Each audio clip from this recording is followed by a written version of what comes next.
Bismillahirrahmanirrahim. Assalamualaikum warahmatullahi wabarakatuh. Perkenalkan, nama saya Miftahul Khairiyah. Saya dari Prodi Manajemen Dakwah semester 4B. Di sini saya akan menjelaskan materi tentang ilmu komunikasi. Pembahasan kali ini yaitu tentang fungsi-fungsi komunikasi. Fungsi komunikasi yaitu ada fungsi mengingatkan. Pada pertemuan kali ini saya akan menjelaskan tentang contoh bagaimana fungsi mengingatkan. Sebelum itu saya menjelaskan tentang apa sih itu fungsi mengingatkan. Secara bahasa, ingat itu artinya berada dalam pikiran atau tidak lupa. Bisa jadi timbul kembali dalam pikiran. Mengingatkan artinya mengingat akan sesuatu hal. Bisa juga kita memberi ingat, menasehati dengan teguran dan sebagainya. Bisa juga supaya ingat akan kewajibannya dan kewajibannya. Fungsi mengingatkan artinya membuat berita berada dalam pikiran, tidak lupa atau timbul kembali dalam pikiran.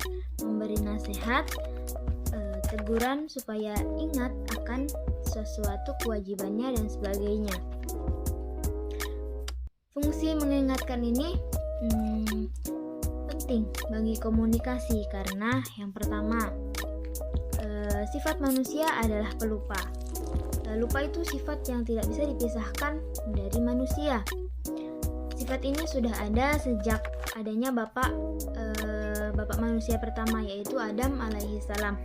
Yang kedua, yaitu terlalu lama tidak diingatkan menyebabkan orang lalai.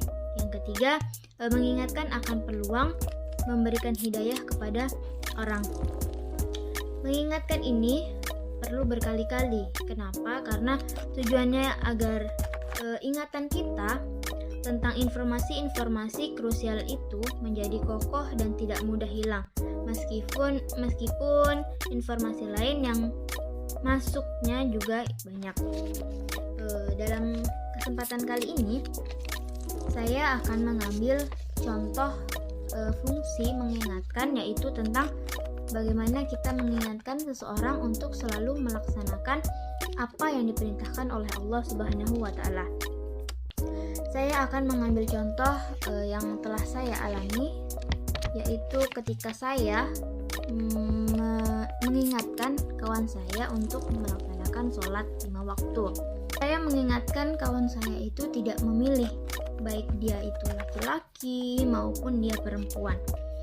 Mengingatkan atau menegur orang Islam yang tidak sholat itu adalah tanggung jawab atau kewajiban seorang muslim, karena sholat adalah ibadah yang tidak bisa ditinggalkan dalam keadaan apapun, dimanapun, selama masih dalam kondisi mukallaf. Saat mengingatkan kawan, kita itu mengingatkan kawan untuk melakukan apa yang telah diperintahkan oleh Allah Subhanahu wa Ta'ala. Sebaiknya kita lakukan dengan melalui pendekatan hati, perkataan yang baik yang menyentuh hati, supaya apa yang kita katakan bisa diterima dengan lapang dada dan bisa menyentuh hati mereka sehingga mereka berubah pikiran untuk bisa melaksanakan perintah yang telah Allah perintahkan. Sebagaimana firman Allah Subhanahu wa Ta'ala dalam Quran surah Al-Asr, A'udzu billahi minasyaitonir rajim. Bismillahirrahmanirrahim. Wal asr innal insana lafi khusr illa alladzina amanu wa amilus solihati wa tawassaw bil haqqi wa tawassaw bis sabr. Yang artinya, demi masa, sesungguhnya manusia itu benar-benar dalam kerugian, kecuali orang-orang yang beriman dan mengerjakan amal soleh, dan saling menasehati supaya mentaati kebenaran, dan saling menasehati supaya selalu sabar. Mengingatkan itu bisa dengan ilmu. Saya mengambil contoh ketika saya berkumpul dengan teman-teman saya yang sebagaimana mereka di situ adalah orang-orang yang suka lalai terhadap apa yang perintahkan Allah Subhanahu Subhanahu wa taala. Ketika saya menasihati mereka supaya untuk melaksanakan sholat dan mengerjakan perintah-perintah lainnya, saya sedikit menjelaskan kepada mereka apa yang ilmu yang telah saya dapat, dan kita menjelaskannya sesuai dalil apa yang sudah ditetapkan oleh Allah Subhanahu wa taala, sehingga mereka mengerti apa yang kita sampaikan.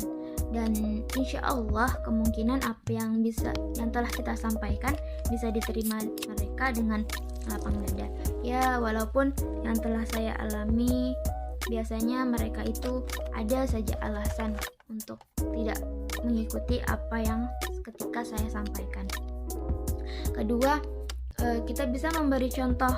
Misalnya, yang telah saya alami ketika saya bertemu dengan kawan atau jalan dengan kawan sendiri, pas kebetulan sudah adanya azan, maka saya berhenti di suatu masjid dan saya melaksanakan sholat tersebut. Mungkin dengan apa yang sudah saya contohkan, biasanya mereka tuh yang biasanya tidak sholat, yang biasanya selalu santai, mereka mengikuti apa yang telah saya lakukan dan mereka ikut dengan saya untuk melaksanakan sholat. Mungkin itu yang dapat saya sampaikan.